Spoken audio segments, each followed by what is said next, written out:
After two humorous books on life as an everyday suburban housewife with 3 children, Southern Women Aging Gracefully and The Swag Life, Melinda Rainey Thompson has teamed up for a book of paired essays with a man, Morgan Murphy. It's Venus and Mars in Alabama. I spoke with Melinda Rainey Thompson and Morgan Murphy at the Alabama Booksmith in Homewood, Alabama. Melinda, Morgan, nice to see you. Thank you for coming in. Nice to be here. Thank you. I understand you've been on tour. And Long way. where have you been?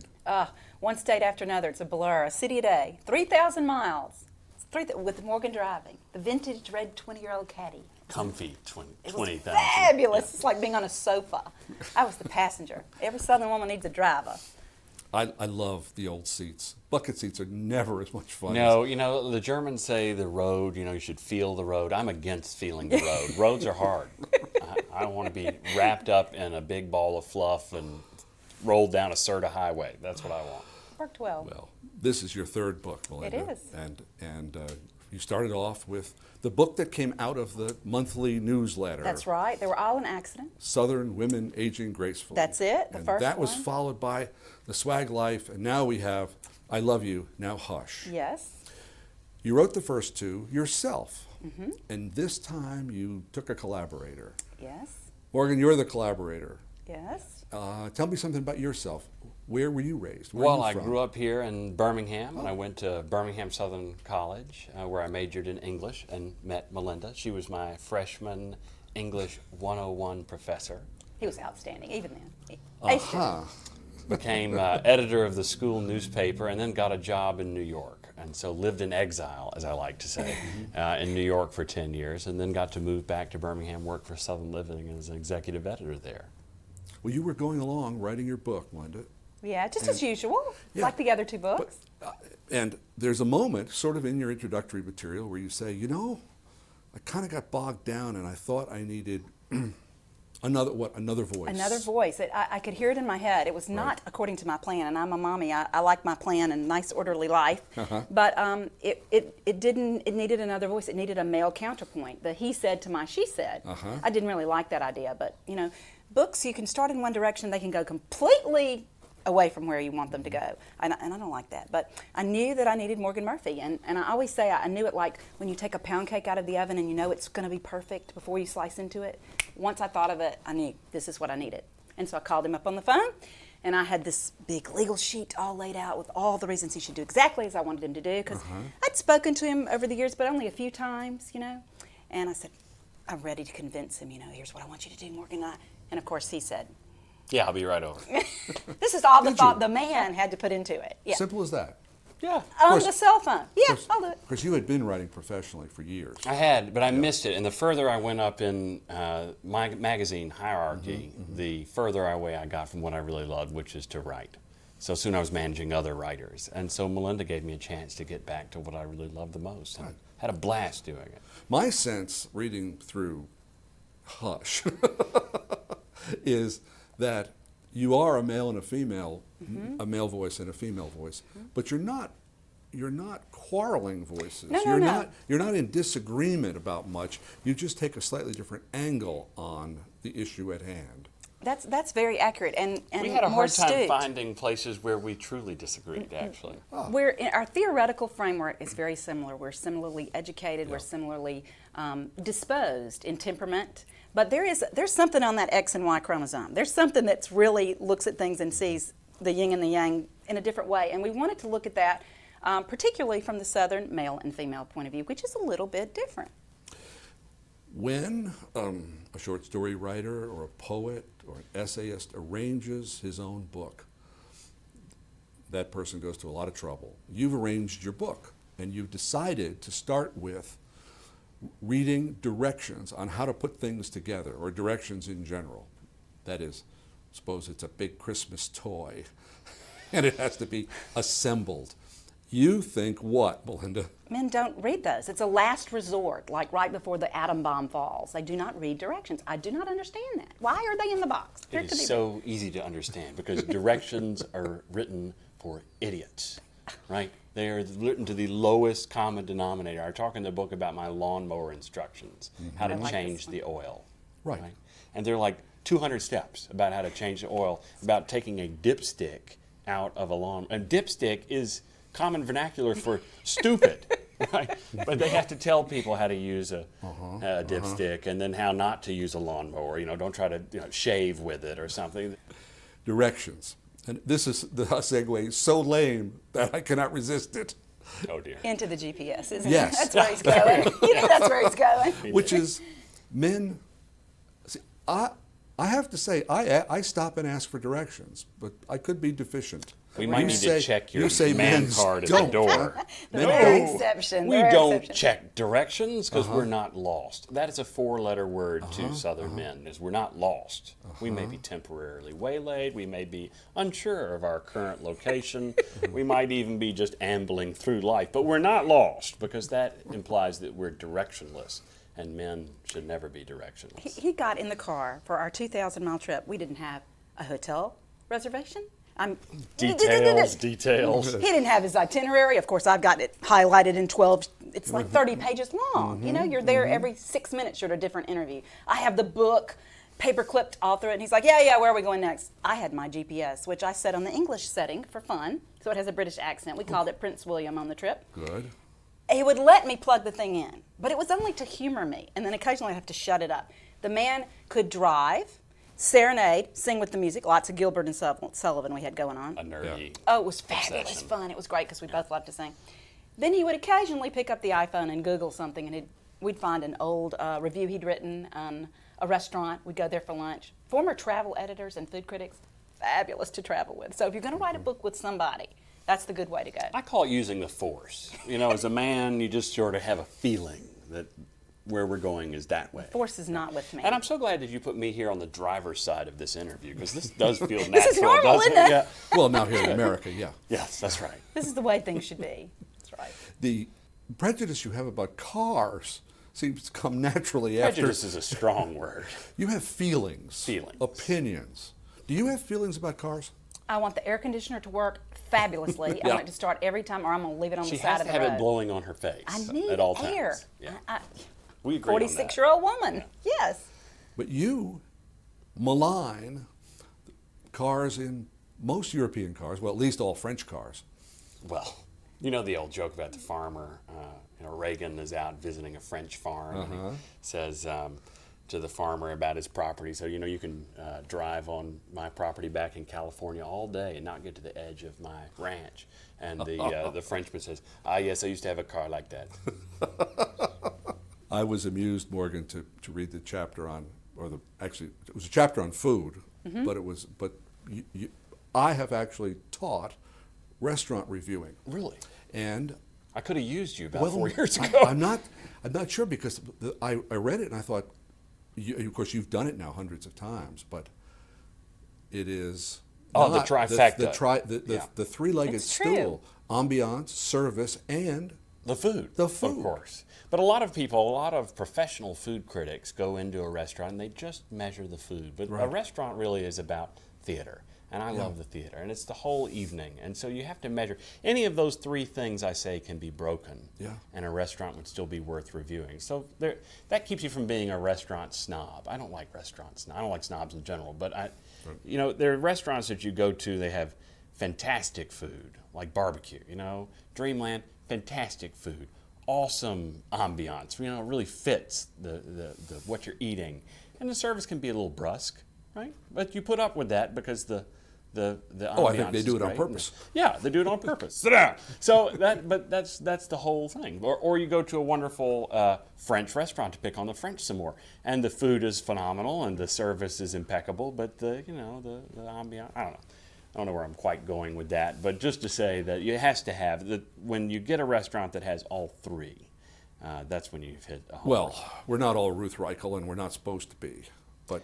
I don't understand the point of giving a restaurant a bad review because nobody ever says, "Where's the worst place in town we can eat?" Why do I care? Would I you want to like know where go to to the worst actually place eat. in New Orleans? Let's Never. find it. Nobody ever asked me that. In all my time as a reviewer, nobody said, "What's the worst?" I mean, it's helpful in a review to say sometimes, the barbecue is to die for, but the banana pudding you might want to skip.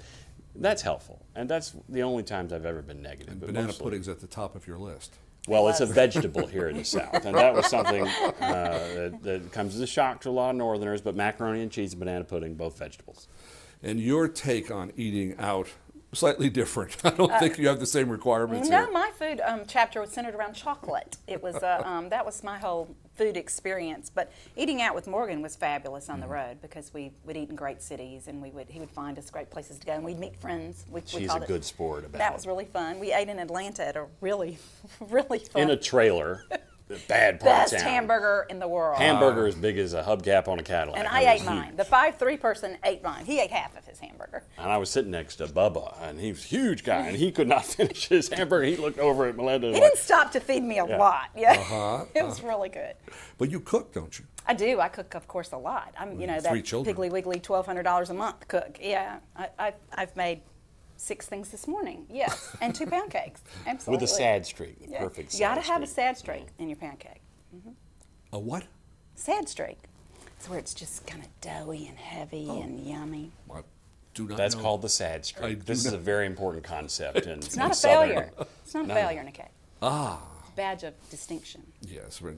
It But separates food you is from just- the picky people who want to get it perfect. Food is one of those things just that we talk about as Southerners. It's just all of these things are merely hooks. What we're looking at is really universal things in our Right, chapters, right. And they appeal to people across the world, across America, and across the world. Because I get emails. I got an email this week from someone in Australia who write about there's a little voyeurism. They want to know what we're up to down here in the South. It's still homogenous enough. There's still an intact sense of culture that I think really comes out in our books and in our writing. And so the food is one little hook we're using to talk about those kind of things, but the themes and the ideas that we talk about in each chapter, they're a lot bigger than food or direction or any of those kind of things. Oh, sure. They're just for fun. Our take on it is for fun. We're not a how-to book, not an etiquette book, although we've been introduced as a variety of Marriage things. counseling A marriage book. counselor, No, a don't. Please do cookbook. not take our marriage advice. That would, No, several of your paragraphs begin, if you want a divorce, Right. comma, do yes, the I can fol- help you with that. Do the following. He has a very happy wife. Thank you I very have much. stepped on enough landmines, however, to know.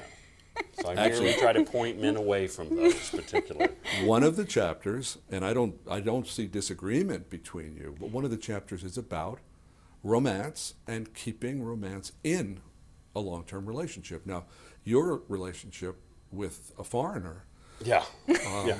Southern impaired person is the new politically correct way to say Yankee. polite New way. Yorker, New Yorker. Yeah. That's right. Born and bred. New Yorkers are the finest people in the world. She's also, they're very patient people. If you put, Really? if you put 13 million people in Birmingham, What's the Alabama, choice? we would all shoot each other within the span of about half an hour. But Very New well Yorkers will armed. wait online up there. They're very patient. You've been people. married about 8 years? 9. 9. Yeah. You've been married 22 and a half. 22 and a half. Well, Where's the prize? let's say that you're more, if not more of an expert, at least more experienced. Long-term investment. What do you see, humorously or not humorously, as advice on keeping a little spark alive? I wouldn't even presume. A lot of it is patience, and a lot of it's plain old hard work. It's working at it. I have a husband who's a presiding appellate court judge, and he's been very patient about, I'm the stay-at-home mom, I'm the caretaker role generally. When you take me out of the picture, things fall apart and onto the sidewalk and spill out the front door. And We got some interesting calls on the road. it gets trip. really, really difficult. And he commutes to work. He works in Montgomery, so he's married to an opera singer. It's exciting, and there's lots of personality there. But we are at different phases in our marriage. But a lot of it is simply work, I think, being willing to help that other person out. But we're doing this with a sense of humor. And I do have all this mail from men and women. And I love that so much online is coming from men talking about how this, I didn't set out to help anybody out. This is for fun. I'm doing this to, help pay for college tuition. But I like that people get a few tips. You're going to have to write even faster. Yeah. because college tuition is going up do faster. Yes. Oh, don't even talk to me about that. Just don't even start me on that. No, before I let you off the hook, just suppose there are these Impaired sad, men. impaired men out there watching right this minute, Well, and they would watch. love to do something to make their wives cheerful and smile. What should they do? Cheerful. Give them some of your tips. Now, you had Yeah, good sure. tips on that. Well, holding hands in public or voluntarily, touching in a like, the kiss on the palm for that is really makes the knees weak. You know, All right. Anything thoughtful. You know, one of my favorite is offer to beat somebody up for her. It's not that we're going to actually ask you to beat someone up. It's just that it would be nice if someone offered upon occasion. You know, it's that chivalry. A little night stuff is good. You know, it's the small gesture. It's not the big ticket item. This is what I keep pushing with men. It's not the big money. It's the small things that show you appreciate it.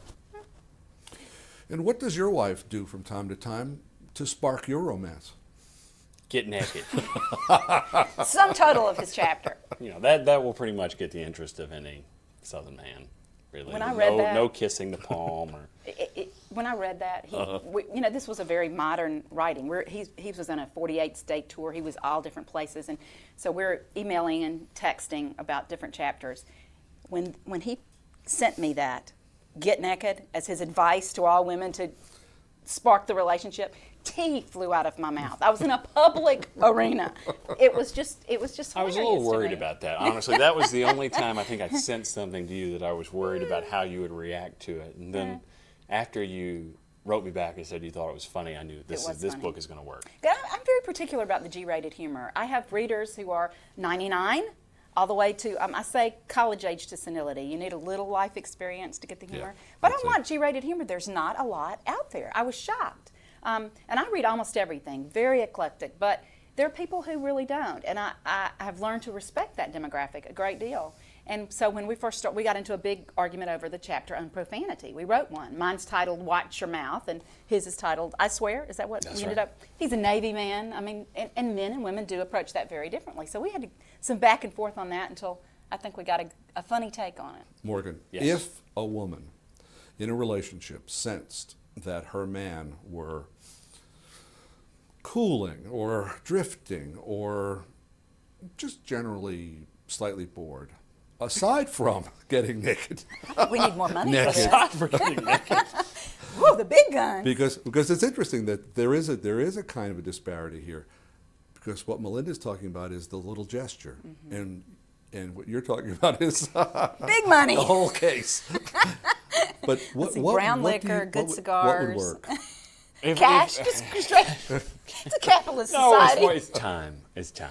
That's just the greatest thing you can give anybody else, regardless of what sex you are. It's time, and that's in our lives right now. Is I find what I enjoy from Mrs. Murphy the most is time we get to spend together, with just the two of us, and catch up. It is the biggest luxury. I talk about that in my book, that buying this book is an investment in 3.5 hours of your time, and that's the ultimate luxury. You know, and laughing and choosing to buy our book and enjoying that there are countless other things you could have done with that time in this society. We're all given the same amount of time. My mother likes to say that. We're all given the same amount of time. It's how we choose to spend it. And you hear a lot of people today saying, I have to do this and I have to do that. Well, we actually mostly choose to do those things. It's a choice. Yes. So when somebody It's not gives you time, they convinced. say, I choose you. And Or if they're that's late, important. then they have chosen that whatever they have to do is more important. Then you can just bust it to get there and wait on them Are because you they're saying more something important. about my lateness? Absolutely not. You were not late. You were exactly on time. He's exactly She's always on time. early. I am, because I know the things that can go wrong. I'm a mother. Her Somebody's going to expression- start throwing up. Somebody's going to have to go get stitches. Things happen. He's always exactly on time, but he She's never 4 lets minutes you early down. is 1 minute late. I'm like right. He never lets you down. Does your punctuality have some relationship to your service in the Navy? It does, because you get shot, if you don't show up. Or the ship leaves without you. Also He's a kind of multi-talented man. Kind of problematic. Are you a lieutenant commander? I am. I just got And promoted. how long have you been in the Navy, one way or another? 11 years. Oh, well, that's pretty good. That's pretty quick work, in fact. Thank you. Yes. Oh, no. And you didn't go to Annapolis, which No, I which- didn't. which I is- didn't go to Annapolis, and I'm not good at breaking things and killing people, and so I don't know why they keep me around, honestly. Because but- you're a great media person. You're a great people person. Does your long spell in the Navy have anything to do with your feeling about clothing? Because without Shiny metals. no, without even I mean, Without I- even I going into the did- medals, yeah. Okay. Well, yeah, the Navy. Ribbon. I did know you. How many uniforms do you have, Morgan Murphy? Well, many. Besides Come on. besides the one you have on, I mean. How many? Navy uniforms? Yeah. Probably 20. Yeah. The Navy they're has well-dressed. a large uniform. It's amazing. But what I sensed in your essay, Morgan, was that, especially the part where you went into Clothing is armor. casual Friday, which It's an abomination. it is, all right. It is. And I suspect that any military person, by the way, a lot of lawyers, doctors, lots of professionals feel the same way as military people. If you don't have to think about it, that's good. We waste so much time. I mean, Right. there's nothing worse. I mean, we had this. Casual Friday was a Trojan horse. It brought men into the women's fashion industry. Women chuck these fabulous outfits every season, right? That's out the door, and they have to have something new.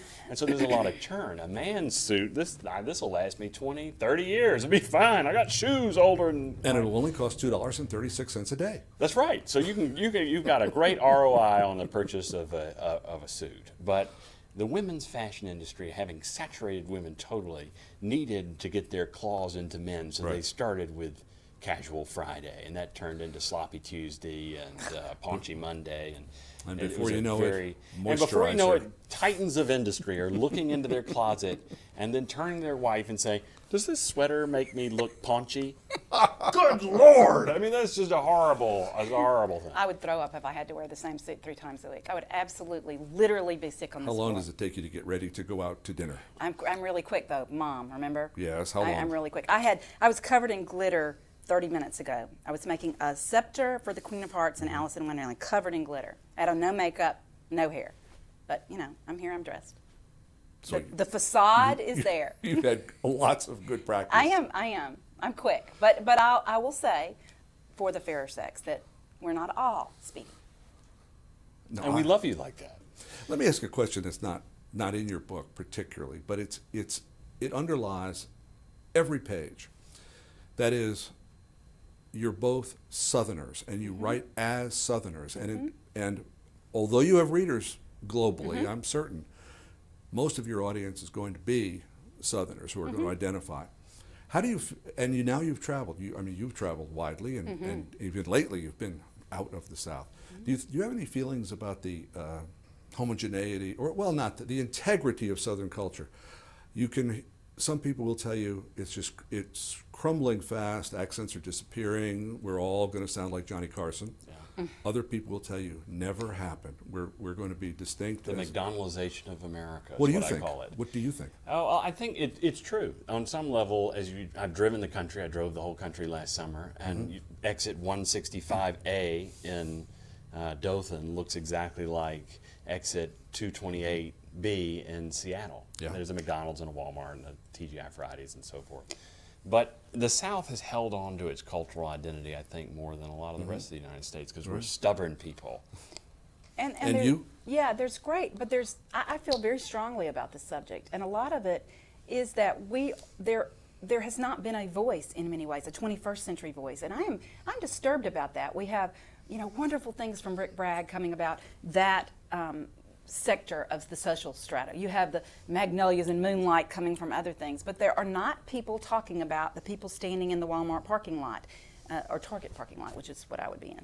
But we are ordinary people, and the most common thing I get from readers, the most common statement is, "I feel like you're writing about my life." Yes. And I always say, I am. There is not one thing special about me.